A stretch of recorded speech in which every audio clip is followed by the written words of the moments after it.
Hi, everyone. So, one of our church members, Reverend Felicity Wright, is going to introduce our speaker. Thank you, David. I had the great pleasure, actually a life-changing event, of meeting Bruce Epperly 25 years ago? Yeah. And then his wife, Kate, when I was not sure if I was going to go into ministry because the whole idea of God didn't make any sense. But I took his course on process theology, and suddenly the wisdom showered down. I've been a better person and a happier person ever since. Then after I did decide to go into ministry, I had the great pleasure of having Kate assigned to be my mentor as I was just going into discernment. So that's a personal history, and now I have the great pleasure of having them stay at my house. Now, if you want to be a fly on the wall in the most exciting drama, inspirational drama, thoughtful, imaginative drama, you come do that. So Bruce and Kate together have been married 46 years, and they've each been ordained about 46 years. Bruce has taught at Wesley Seminary, where I was, as well as Georgetown and Lancaster Seminary. And he has written, he's forgotten, but he knows it's at least 85 books. At least 85 books. And he was a student with John Cobb, who is one of the big people with process theology. And his work is revered, not only by me. Kate is a holistic spiritual director, a pastoral therapist, a massage therapist, and a minister of pastoral care at Westmoreland, where actually Bruce is also the theologian in residence at Westmoreland in Washington, D.C., which is part of the connection. And they're both Reiki masters. And I can tell you that I spent 2 weeks with them at Ring Lake Ranch in Utah and was inspired both mentally and physically and above all spiritually. So we are very, very fortunate to have the two of them here with us today. Thank you.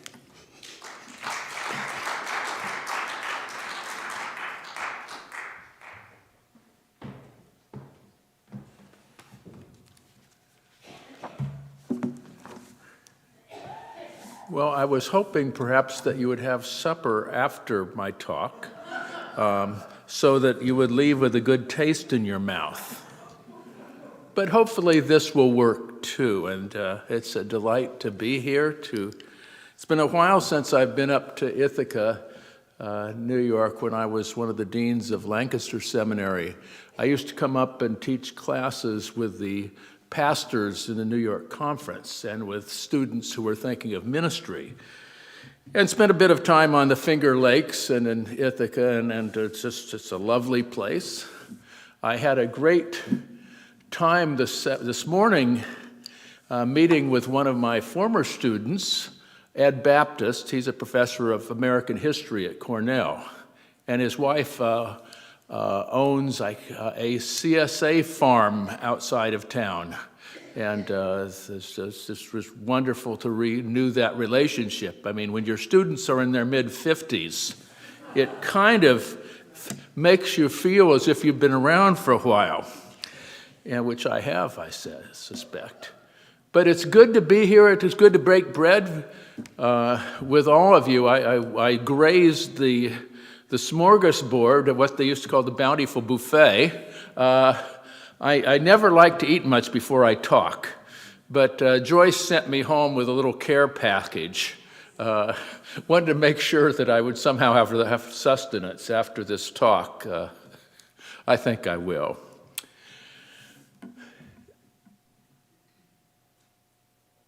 For all that has been, thanks. For all that shall be, yes. Those are words of Dag Hammarskjöld. And I want to add a word from Southern Africa. Ubuntu. I am because of you, we are because of one another. For all that has been, thanks. And if you're of a certain age, you remember Dag Hammarskjöld, right? He defined the role of General Secretary. He's from my town. Really? Yeah. Defined the role of General Secretary of the UN. For all that has been, thanks. Thanks for inviting me this weekend. I'm grateful to the Foot Workshop and Lecture team and to Pastor David Kadam and to our dear friend Felicity Wright. Your invitation has inspired me and given shape to many hours of reflection over the past few months as I seek to be faithful to my calling as a public theologian and spiritual guide for just such a time as now. This is freshly baked. When somebody ever asks me to give a talk, of course I have 45 years of experience giving public lectures, but it's always baked fresh. And when the opportunity came, I said, what will I talk about? Well, you'll find out. Certainly, these have been challenging months for our nation, and for many of us personally. I live in the Washington, D.C. area, so it's definitely a challenging time. And these moments have tried our faith in democracy, questioned the wisdom of our fellow Christians, raised our anxieties about climate change and human rights and national security, and in our own ability to make a positive impact on the future for our nation and the planet. As Martin Luther King would say, in the fierce urgency of now, we must have strength to love and the courage to face the machinations of those who would turn back the moral arc of history and focus on national and personal self-interest rather than healing of our souls, of the nation and the planet. For all that shall be, yes. So together, and to the folks on live stream, we're part of a great yes. The yes of the Spirit comes in challenging times. We need to remember, and it's something we don't always think about, that virtually all of the First and Second, or the Old and New Testaments, were written in a time of conflict. It's almost impossible to find a book in the Bible that wasn't written in a time of conflict. And yet our spiritual parents kept the faith and imagined divine possibilities to challenge the injustice, fear, and uncertainty of their times. We also need to remember that the great mystics of history, from Moses and Isaiah to Julian of Norwich and Francis and Clare of Assisi, Henry David Thoreau, Howard Thurman, Dorothy Day, Thomas Merton, to name a few, lived in times that called them not just to be contemplatives, but also activists, seeking God's realm on earth as it is in heaven. Jesus says, we are the light of the world. We, right here, little old us in Ithaca, are the light of the world, and to let our light shine. Tonight I want to focus on 3 affirmations and 3 stories. And hopefully we'll have some time for conversation afterwards, either here or tomorrow, or even if some of you adjourn downstairs for a midnight snack. I'm not going to go to midnight. I want to focus on 3 affirmations and 3 stories and chart the broad outlines of an affirmative mysticism, to quote the Quaker spiritual guide Rufus Jones, a contemplative activism for our time. And I'll weave these together. The first affirmation, you are a mystic, or at least a mystic in the making. Whether or not we're aware of it, there's a mystic in you ready to come out in the intersection of call and response and grace and agency. We affirm that the light of God shines in you and through you, and you can embrace and claim that as your reality right now, your deepest reality and the deepest reality of the world around you. A second affirmation is that we can be contemplatives, deeply rooted in prayer and meditation, and also activists who challenge the injustices of our world. Today, more than ever, we need contemplative activists who pray and picket, meditate and motivate and contemplate and challenge. And you can be heavenly minded and earthly good. Now, mysticism and spirituality, and we may not always think, especially those of us who are good old Congregationalists in the UCC, we may not always think of ourselves as mystics or highly spiritual people, but I'm here to tell you, you are. And it's lived out in the concreteness of daily life in the 21st century and in the streets of Ithaca and beyond. It's not otherworldly, but profoundly embodied and historical. Listen to the stories of three mystics in motion, contemplative activists whose encounter with God compelled them to go out in the streets with a message of justice and hope. And I want to preface this because it's really important to do this, that the people we read about in stories of mystics and others really got up this morning just like we did. They had their morning granola with maybe some vanilla yogurt like I do, with some cranberries and raisins and things, or they might have had a nice egg, good farm egg like I had over at Felicity's house, and weren't necessarily special and any different from us. It's important to know that. The first story is one some of you may have heard. It was a particularly stressful and conflict-ridden day, and Martin Luther King went to bed for the night, put the kids to bed, lay down next to his wife, Coretta. On the verge of falling asleep, he received an angry phone call threatening his life and the lives of his children. He was rattled. Who wouldn't be? A lot of us are rattled by a lot less than that, aren't we? At least I am. He went downstairs to fix a pot of coffee. And in that moment, he describes an unexpected encounter with God. Hear his words. I was ready to give up. I tried to think of a way to move out of the picture. This was in the Montgomery boycott for early days. Move out of the picture without appearing to be a coward. In this state of exhaustion, when my courage was almost gone, I was determined to take my problem to God. With my head in my hands, I bowed over the kitchen table and prayed aloud.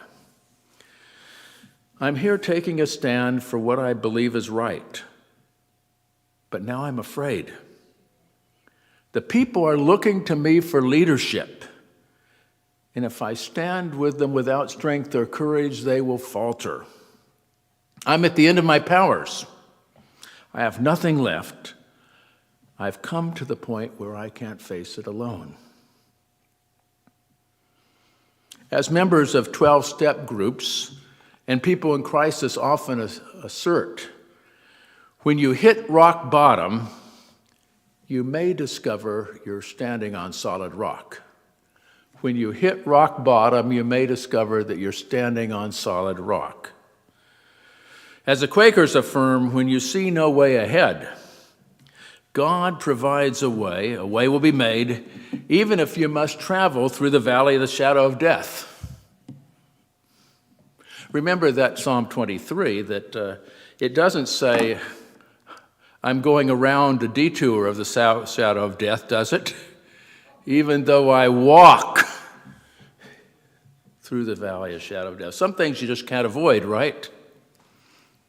The hospital chaplain knows that, I know. Some things you can't avoid, and all of us know that. At that moment, King says, I experienced the presence of the divine as I'd never experienced God before.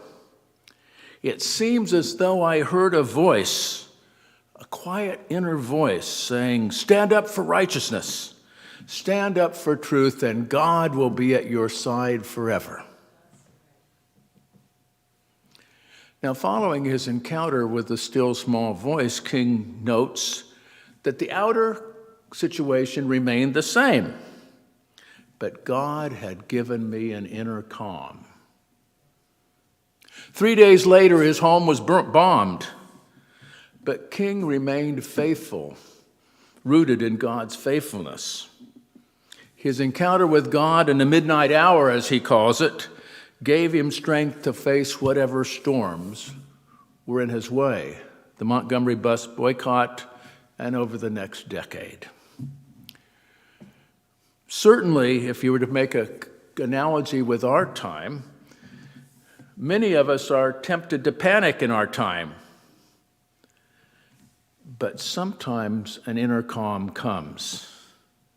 Sometimes an inner calm comes that allows us to do what we're supposed to do, small or large, to make the world a better place. Some 2,700 years earlier, in a time of national turmoil in the southern kingdom, Judah, Isaiah came into church here. It was maybe First Congregational in Jerusalem. And he might have come at a time like you do. He had been looking at the news feeds in Jerusalem. He had known that because the prophets were elite people, they could read and they could write and they could give speeches. So they were movers and shakers in many ways. Folks like us, folks like have done things we've done. And he comes into the sanctuary looking for a moment's peace. King Uzziah, who'd been king for 40 years, had died. There were enemies outside the gates. The current leader of Judah was uncertain whether he'd be able to make the grade. And he comes into the sanctuary just like we might some Sunday morning or during the week and just look for a moment of peace, something that gives us something calm when we feel the whole world is falling apart. And to his amazement, he encounters the living God in all God's grandeur and intimacy. The divine one fills the temple. You know the scripture, right? Isaiah 6, you've heard it, and of course you've sung the song, Holy, Holy, Holy, Lord God Almighty. You've sung that song. You know he comes into the sanctuary. The building shakes. I'm hoping, well, I don't know if I hope the building doesn't shake tomorrow when I'm preaching. I might jump under the pulpit myself. But the building shakes, and the veil between time and eternity collapses. The doors of perception, as William Blake says, are open wide for Isaiah, and he sees the infinite. They're angelic messengers singing, Holy, Holy, Holy. The whole earth is full of God's glory. And Isaiah is gobsmacked, as they say in England, or godsmacked. Take your pick. They're the same thing. And he's terrified, and he speaks words that we might, as U.S. Americans at this point in time, woe is me, for I am a person of unclean lips, and I live among a people of unclean lips. And yet my eyes have seen the God of the universe. Before the unimaginable God of, and I'm old enough to when people thought there was only one universe, the Milky Way. Now some cosmologist, anyone that old? Then it leaped up to 40, and I thought I wrote a book one time in which I said there were 40 billion universes, and then by the time it was published, somebody had said there are 400 billion. It's out of date the moment it came to press. Some cosmologists say there's as many as 2 trillion universes. That'll even excite Elon Musk. He's just working on 1 trillion, but there's at least 2 trillion universes and only a measly $1 trillion. Isaiah makes that confession, woe is me. And certainly we might say that in the 21st century in the United States, right? Woe is me, I am among a people of unclean lips, and I'm one of them. And he realizes, he makes this confession, it's not just about Judah, but it's about the universe and the whole earth. And then he hears an interesting word from God, the God of the universe. And God says to him, whom shall I send? Whom shall I send? You know, you're looking out on one of these nights when you're out in the country outside of Ithaca, right? You've seen those nights, right? It's dark and you see countless stars, and then a voice comes to him and says, who shall I send? That the divine one in all of God's majesty needs inconsequential, infallible Isaiah to be God's messenger. It seems as if God needs Isaiah and God needs us. It seems as if God can't change the world without Isaiah's help, that God can't heal the nation, the soul of the nation, without Isaiah's commitment. And with all his fear and trembling, and even some of us feel a little bit of fear and trembling when we figure out what we're supposed to do now. Even with all his fear and trembling, Isaiah says, here am I, send me.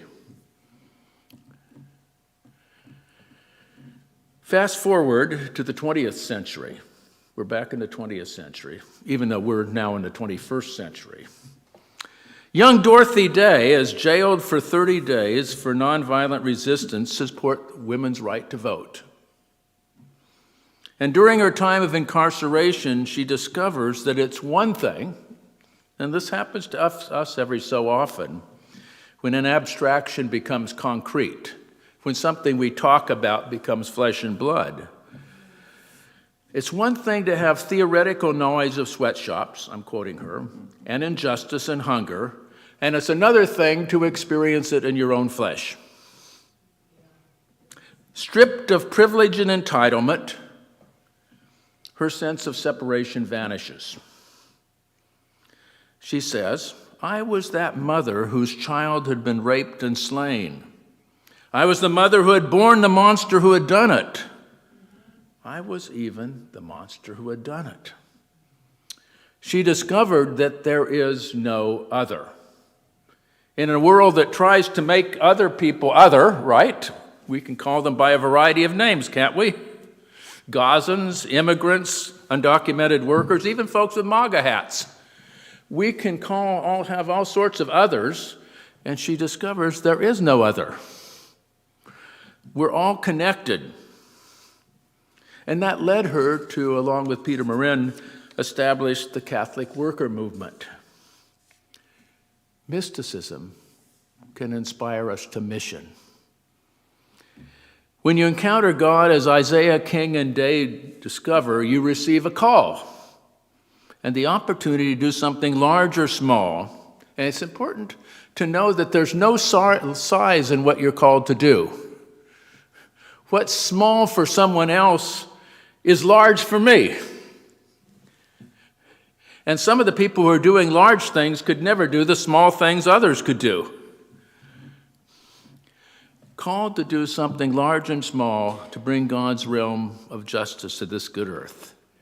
You can be heavenly minded and earthly good. Now, a little bit of autobiography here. Bless you, Kate. It's good to get a time to bless your spouse once in a while. But when I was growing up in the Salinas Valley in California in the 1950s, some of the saints of our small town Baptist church were described as so heavenly minded they were no earthly good. So interested in eternity that they couldn't balance their checking account or read a map or even drive a car. If they did get their driver's license, usually after a few tries, common wisdom was that they would get so excited about talking about Jesus that they'd end up in a ditch. They prayed, but they didn't do the chores, and constantly left the tea kettle on when they left home on errands. The heavenly minded of my generation looked toward the skies and turned their backs on the earth and the glories of the earth as well as its temptations. Prophetic prognosticators like Hal Lindsey were their inspiration, and they constantly looked for the signs of the times. Heaven was their destination, but they left the world in the kitchen in a mess. And lacking any sense of social or political discipling, they saw the political and social struggles of this lifetime as trials to be avoided. After all, this world is not my home, I'm just passing through. And they ignored those who were being crucified daily through racism and poverty,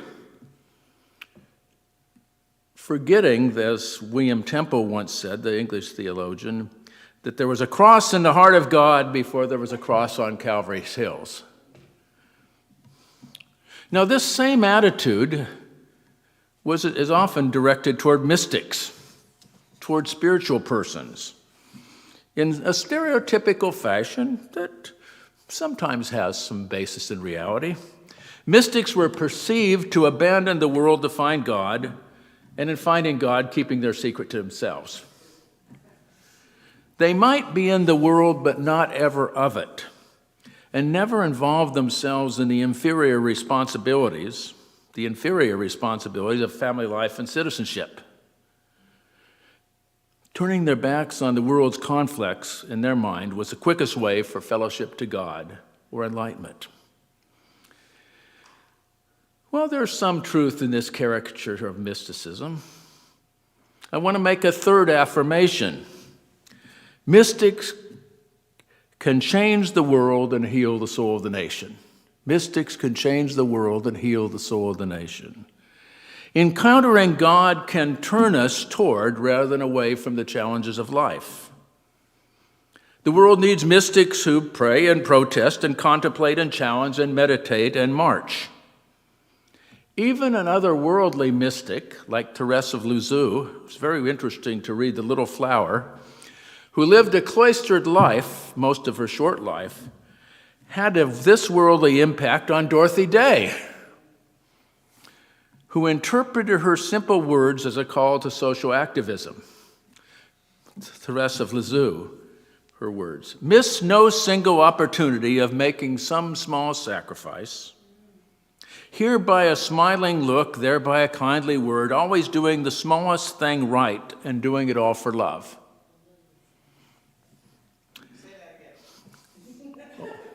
Okay, I had it in bold letters, so I must have planned to do that, dear. It's always good to get coaching. Lord knows I need it. Somebody help the speaker, as they say. Miss no single opportunity of making some small sacrifice, here by a smiling look, there by a kindly word, always doing the smallest thing right and doing it all for love. I mean, we can change the world by big things, and those people who are our leaders darned well better take their faith seriously in office, but also one moment at a time. Mystics can do, as Therese of Lisieux said, small things with great love. She also inspired another Therese, Mother Teresa, Saint Teresa. And small actions repeated time after time heal the world. Small beginnings often lead to great decisions that free the slaves, feed the hungry, heal the sick, and welcome the stranger. Not just the person in front of you, but the social structures that contribute to life and health or death and sickness of millions. And indeed, in each moment, we can push the moral and spiritual arcs forward toward justice, or turn our backs on justice or healing and stand in the way of realizing God's beloved community. That happens moment by moment. Even the people who are trying to manage our country make moment-by-moment decisions, don't they? How shall we deal with the Middle East? Moment-by-moment decision. How shall we deal with Ukraine? How shall we deal with employment in Washington, D.C., in my hometown? Those are not decisions made over 1,000 years, but in one room sometimes, in one afternoon, in one moment. In his classic on holistic spirituality, mysticism and social change, Howard Thurman, one of America's greatest preachers and spiritual guides, himself a child of Jim Crow America and one of Martin Luther King's spiritual mentors, asserted that the mystic is someone who encounters God as a living reality and from that encounter seeks to eliminate everything that prevents humankind from experiencing abundant life and God's life-changing reality. Well acquainted with poverty and racism that destroys cells and souls as well as bodies, and stifles the imagination and destroys the dreams of children and adults, Thurman recognized that authentic contemplation leads to social action, and that the mystic's transcendent vision leads to seeing God in all people, including those we perceive to be the agents of oppression. For the mystic, again following Thurman and others, who is especially attuned to the pain of the world, there was some conversation about the unimportance of empathy in our world recently by a very wealthy person. You may have read that conversation, how it destroys civilization. The mystic says something else, that the mystic's attuned to the pain of the world, to the pain of the world that you see in racism and sexism and homophobia and incivility and violence that destroys not only the oppressed, but the oppressor. You have to imagine someone who thinks empathy is so unimportant, how small their soul must be. It could be as large as the universe, but it's shrunk to the size of maybe having $1 billion, or $1 trillion, I guess. That's a big dream for some. Even when the mystic activist must play hardball, and mystics can play hardball. You know, there's that story of a guru who, in India who encountered a cobra. And the cobra was terrorizing the people of the town. And he said to the cobra, "Don't hurt these people." The cobra wanted to be enlightened, so the cobra took his direction. The mystic came back into town, and the cobra had bruises all over his body. And the holy man, the guru, said to the cobra, "I told you not to bite, but I didn't tell you not to hiss. I told you not to bite, but I didn't tell you not to hiss. There are times in which you might need to hiss. Whereas, as John Lewis says, good trouble, necessary trouble. Good trouble to heal the nation." So the mystic sometimes has to play hardball, and each of us has our own way of doing this, through demonstrations and boycotts and civil disobedience and political pressure, but does their best not to succumb to hate, but sees the divine in those they challenge. That's a real spiritual discipline, let me tell you. I suspect if I were to ask you in this group, and this is not a confession session, even though it is Lent, who are those people you love to hate? There are a few of them, aren't there?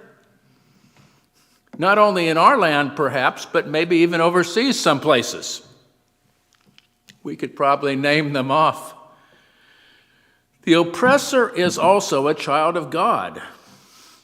In the fabric of relatedness, again, one of Thurman's spiritual followers, Martin Luther King, made the comment, "Whatever affects one directly affects all indirectly. I can never be what I ought to be until you're what you ought to be, and you can't be what you ought to be until I'm what I ought to be."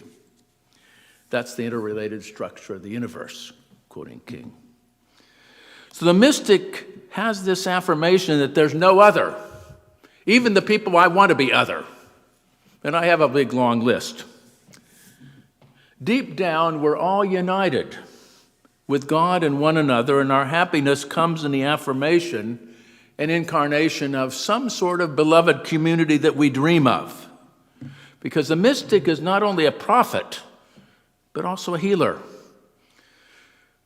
The mystic transforms the world by transforming themselves and then challenging the politics, economics, and social practices, the foreign policy that destroys the human spirit and the supportive non-human environment.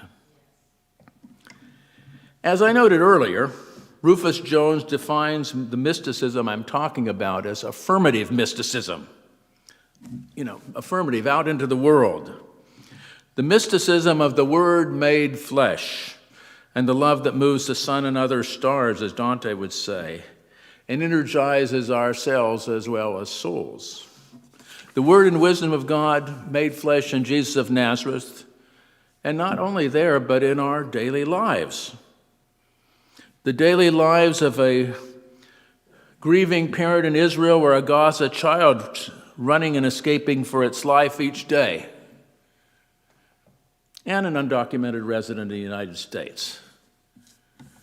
Sometimes you could be a mystic right down to your bones and even your bone spurs.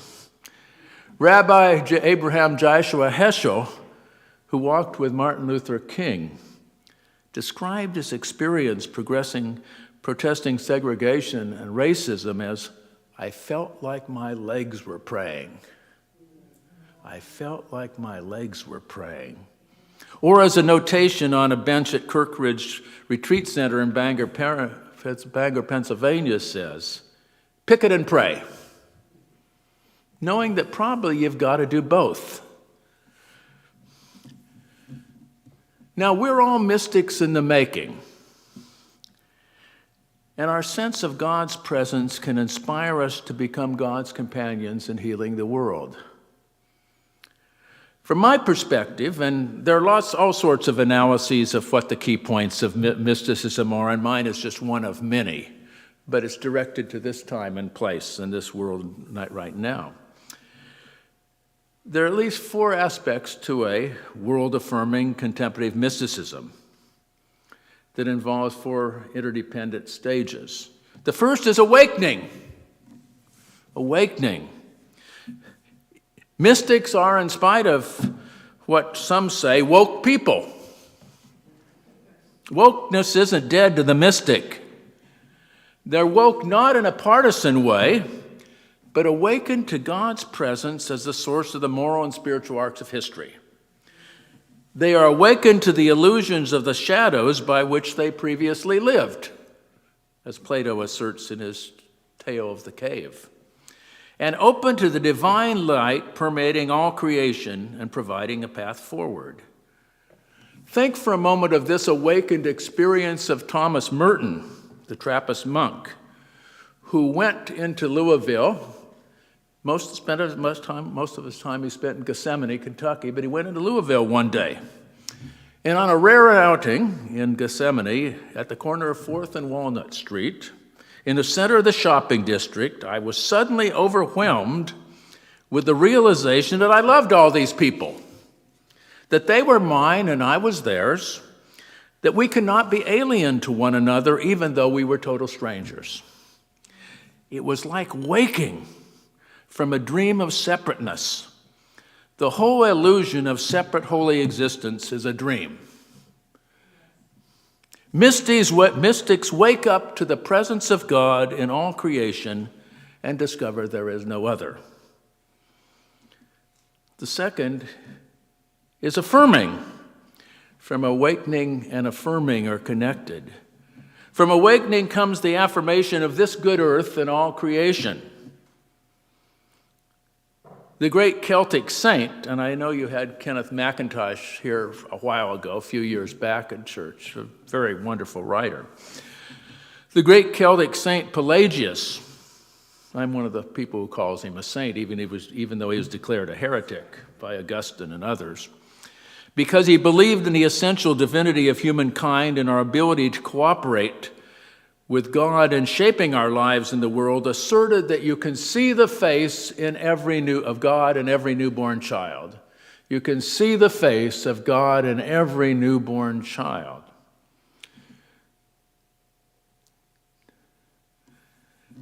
God loves the world, and so should we. And healing is found for those who are affirming in immersion and not escape. Transcendence, characteristic of mysticism, gives us a larger vision of the world, a vision that takes us from self-interest to world loyalty and individualism to beloved community. Awakening and affirming and then simplifying. In protest of slavery, the Quaker John Woolman chooses to wear hopsack, plain clothing rather than dyed clothing, the product of the slave trade. Certainly, simplicity takes many forms, doesn't it? It may not necessarily involve abstaining from chocolate during Lent. It may not, but Lord knows all of us in this room could simplify things, couldn't we? You know, I think somebody asked Carl Jung about being busy, and he said that busyness is not of the devil, busyness is the devil. That simplification is key. I think it was Kierkegaard who said that purity of heart is to will one thing. And simplicity is say, what is the one thing you're doing when you're doing everything? It's an interesting thing to ponder. What might be unique about Jesus was that he did one thing in a lot of different ways. And one of the key elements of Mother Teresa, St. Teresa of Calcutta, you know, she said, do something beautiful for God. And that can become the one thing you do. Or, you know, even though Francis of Assisi probably didn't write the prayer of St. Francis. It was based on his thought, but it didn't emerge till the 20th century. Lord, make me an instrument of peace. That's one of the prayers I make every day. Lord, make me an instrument of peace. I mean, if you come at your life with what is the one thing you're supposed to do amid the many other things that you're doing. Simplifying. It's not just about, although it should be for us, using less, consuming less, caring more for those who work for us and make the things we use, but it's what's the one thing that you're doing when you're doing everything. The final one is expanding and transforming. The Vietnamese Buddhist monk Thich Nhat Hanh counsels that peace is every step and invites each one of us to become either a bodhisattva, and I'll explain what that means, or a Christ in the making. The Living Buddha and the Living Christ, a book by Thich Nhat Hanh, calls us to expand our consciousness to embrace all creation. Just as Jesus sacrificed his life for wayward humanity as an expression of God's love, Jesus didn't need to appease an angry God, he needed to express the love of God. The Bodhisattva postpones the bliss of enlightenment until all creation is saved. You know, I have a Buddhist friend in our townhouse community that I oftentimes surprise her by giving the Buddhist blessing of the Bodhisattva. May all created beings experience happiness. I feel inclined to use the imagery that she does. I don't need to use Christian imagery with other people to be a Christian. God's pretty generous in God's revelation, after all. Freed from the small defensive self and the prison of self-interest, we identify with all creation. With Dorothy Day, we can claim that there's no other, whether in the prison cell or in the halls of Congress. I am kin to a Black Lives Matter protester. I wave the rainbow flag. I race with my 95-pound golden doodle. He may have lost a little weight. He's maybe 85 pounds now. Put on a diet. I feel the fear of a white nationalist, the pain of a Gaza child, the mourning of a parent in Israel, and we can laugh with those who celebrate and cry with those who mourn. I mean, deep down, we're all connected. And in our unity with creation, we can claim with Paul's wisdom, be not conformed to this world, but be transformed by the renewing of your mind. We can expand, we can transform. We are, as Teresa of Avila says, God's hands and feet. The ones who push forward the moral and spiritual arcs so that our life on earth might be just and beautiful as it is in heaven. So to bring it home, and then we can have some conversation, deep down, we're all mystics. Again, it's unlikely that Isaiah woke up that morning to say, I'm going to encounter the living God of the universe when I come into church. It's unlikely when Dorothy Day went to jail to protest for women's rights that she expected a mystical experience. I mean, these were people who put on their clothes each morning just like we do. It's unlikely even that Martin Luther King expected that transcendent experience over a cup of coffee, as frightened as he was that night. Or Thomas Merton, who was probably wondering, what on earth am I doing away from the monastery? It's too noisy around here. And yet, it happened. The call is not to be somebody else's spiritual person or somebody else's social activist or somebody else's mystic, but be the one you are. And that's the key. The mystic, the contemplative, the activist, who is, as the Song of Southern Africa says, marching in the light of God. Thank you very much for your listening and attentiveness.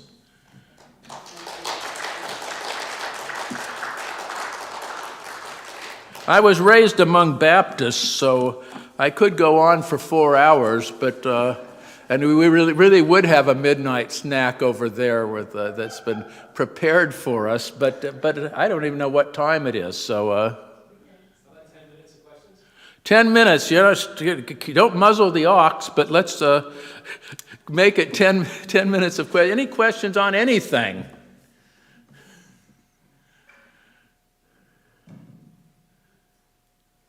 Yes, Pastor. Do you have a favorite mystic? You know, I'm inclined right now, and I'm sort of in a Thurman phase right now, or Howard Thurman, partly because he is relevant to the United States and relevant to foreign policy, oddly enough. Thurman wrote the first of what's described as theologically as the black liberation theology, Jesus and the dispossessed. And he makes an interesting comment that is as true to us in the 21st century as it was in the 20th or the first. He said, speaking of the first century, and then comparing it to his time when he wrote it, the late 40s, the experience of the first century Palestinian and the black person, he used the term Negro, in the United States are the same. And of course, we could speak of Palestine today and say that it's the same experience. And what I liked about Thurman was that he was a very gentle person, and probably in many ways, I'm perhaps many ways like him. I'm not a person who shakes my fist very often, but you can make the change by being the person you are. You can make the change by being the person you are, and not let I think it was Dorothy Day again who said, well, don't call me a saint. Don't call me a saint because that makes me special. And it takes away your possibility of being that person at this time. There's a little English song, I sing a song of the saints of God. I don't know if anyone knows that. And I want to be one too. And one was a doctor, and one was a baker, and one was, so on and so forth. But it basically said that each one of us can do our part to make the world a better place. It might simply come in calling your representative and saying, at a person, if they've done something good.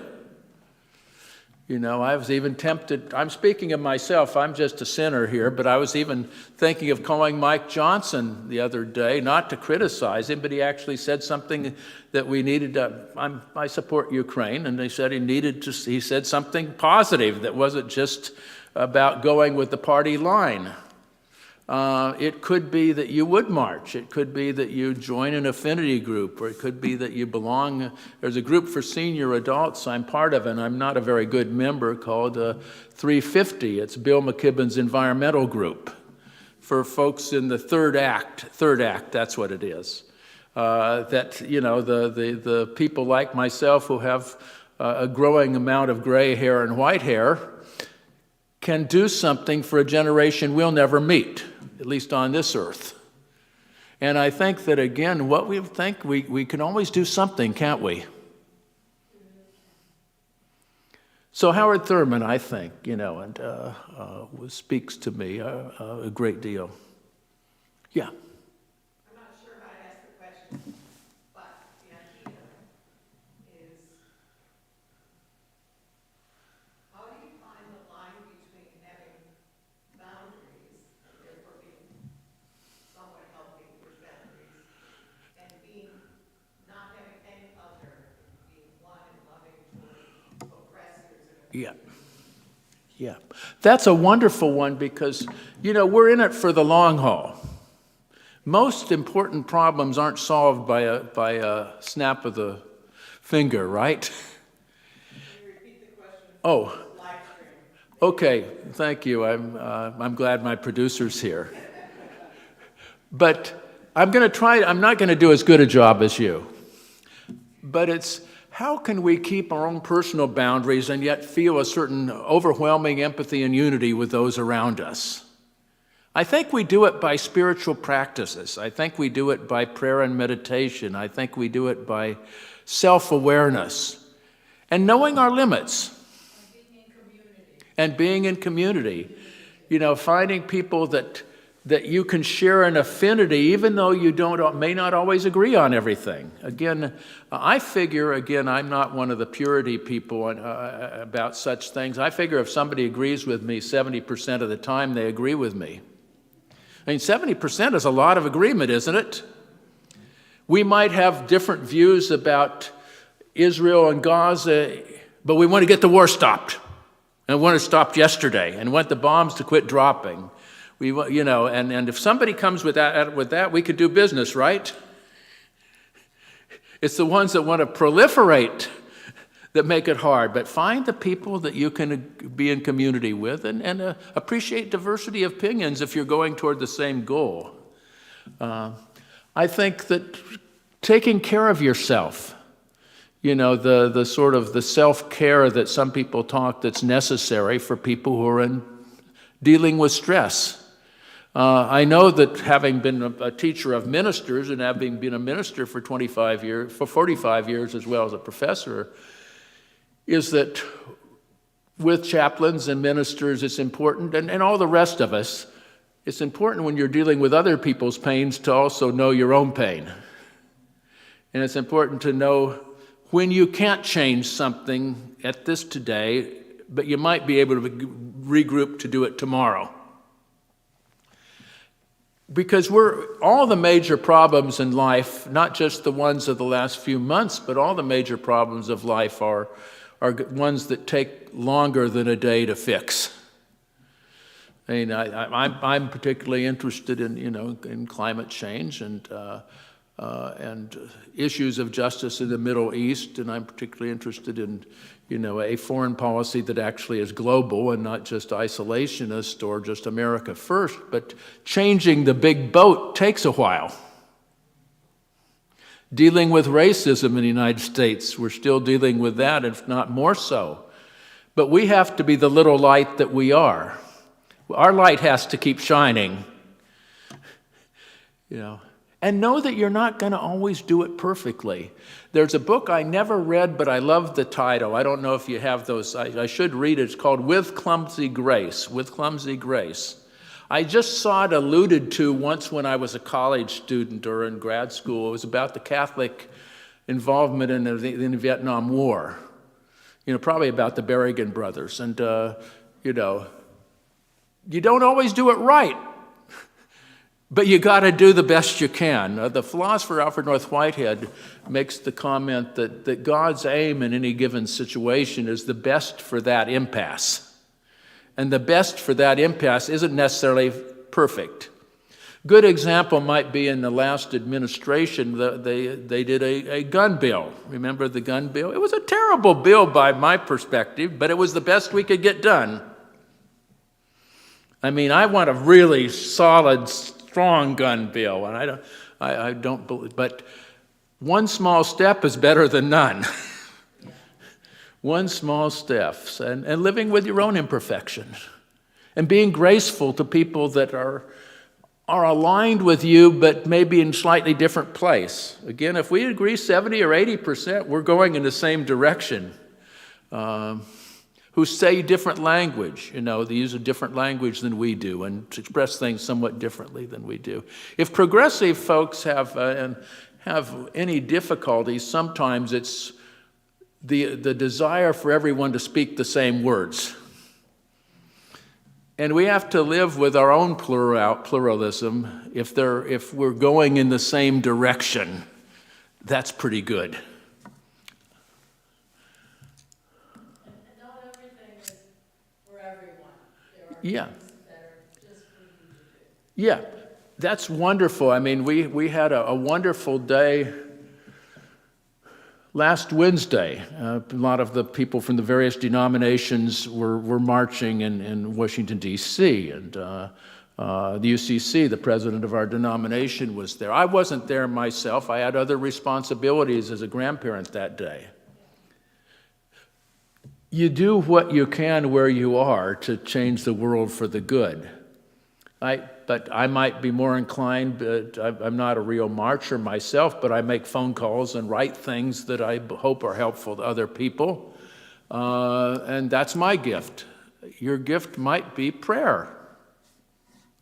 Prayer makes a difference. Prayer makes a difference. I mean, if 50 million people decided they wanted to pray for the restoration of the soul of the nation every 12 noon, it might be 9 o'clock part of the country, and covenanted to do that, who knows what might happen? I mean, the moral arc probably would at least go forward a few notches.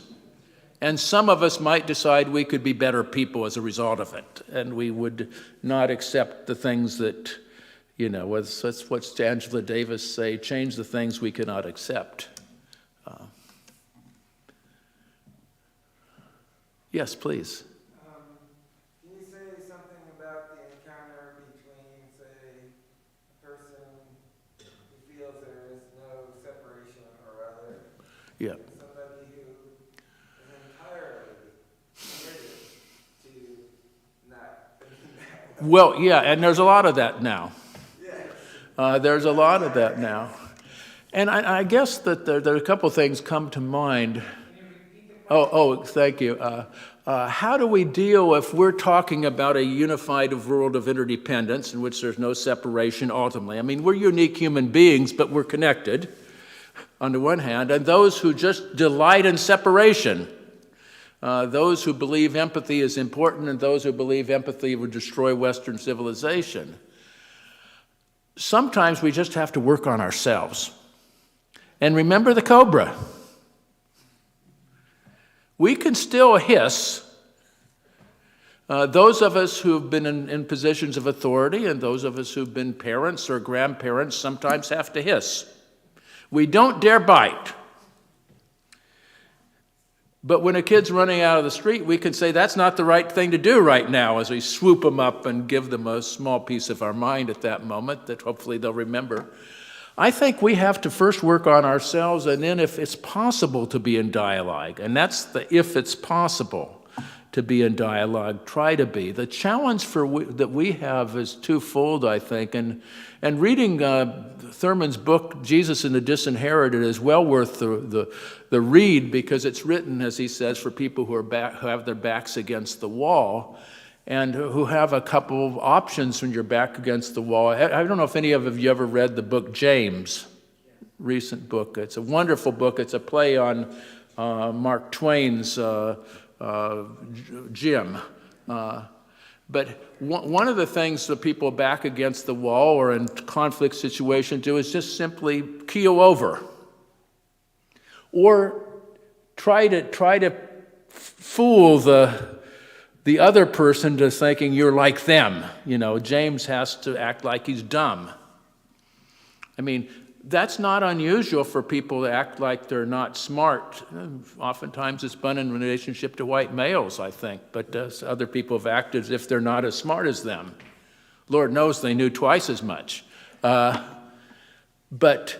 to get along, to survive, I think we have to tell our truth. Tell our truth. It's difficult. I mean, again, one of the challenges in American politics now that I see is that the more progressive movement still plays by rules of decency. And by gum, we should.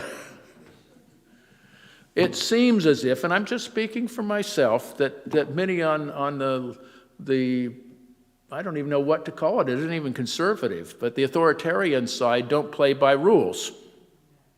The only rule is from the first book of Plato's Republic, that might means right. If I win, I'm right. If I have the most power, I'm right. That's not typically the way we play. But the cobra can love and the cobra can hiss, which might mean boycotts, days of avoiding things, making sure the people in Congress know this, and doing it with a prayer in your heart.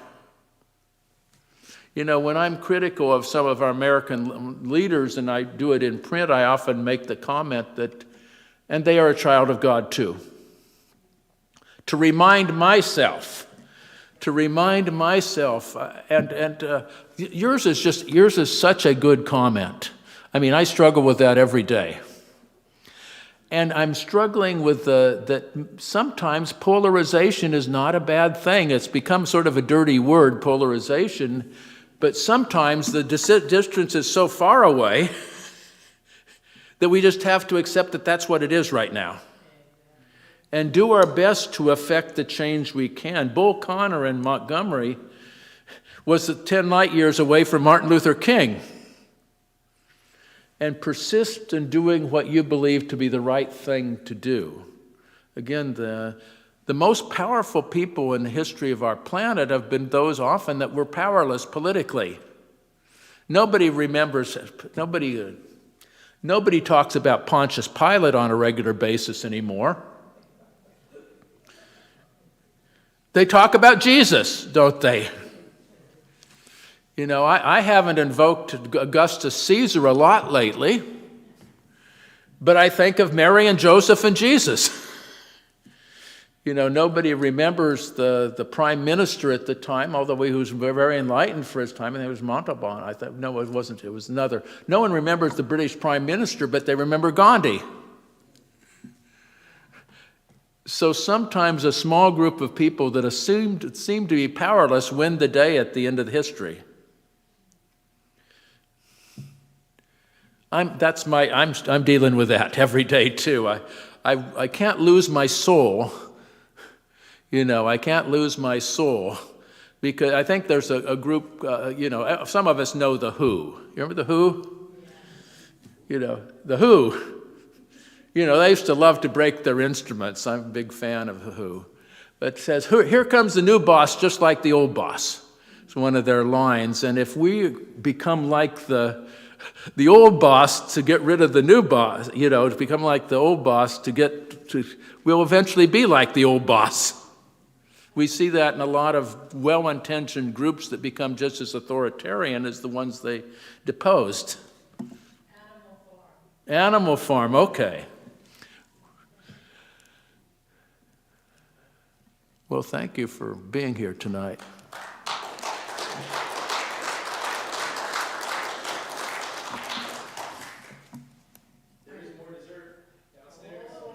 I just have to say, you've heard the interchange between these two. You can only imagine what fun it is being me. Oh, yes, that's right. There's a table of Bruce's books out in the lobby out there. And there's a little basket for friends. Much money. Lots of them. No, not all these five. Yeah, so feel free.